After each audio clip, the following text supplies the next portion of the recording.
The left has become this censoring, anti-free speech. They have like very rigid guidelines or guardrails that you're supposed to stay inside of when you have certain discussions. And it didn't used to be that way. That fucking tech stuff drives me crazy. Right. It drives me, and what drives me crazy is the people on the left that think it's not going to come for them. What Twitter does is like, fuck you, get out of here.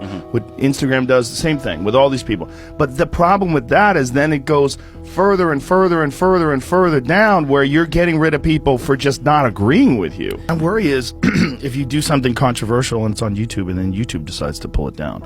Because YouTube's been censoring things like crazy. It's insane. It's like they just decide to censor things based on ideology or based on what they think, you know, it could be like what the current science is. Very influential online right-wing people, you know, they had like cheers from the fans and they silenced those guys. They pulled those guys off social media and they found out that it was effective to do that. They're into silencing dissenting opinions, and it's gone so far that they're doing it to left-wing people that step even remotely outside of the bounds of the orthodoxy, the rigid maintaining of this ideology. And they're pulling videos down left and right off of Instagram and TikTok and Twitter in some ways. Right, once you're getting rid of the freedom of the First Amendment, right, the freedom of speech, which is, you know, as long as you're not doxing someone, you should be able to speak your opinion, because we have to figure out who's right. You can't say, you're not right, so you can't talk.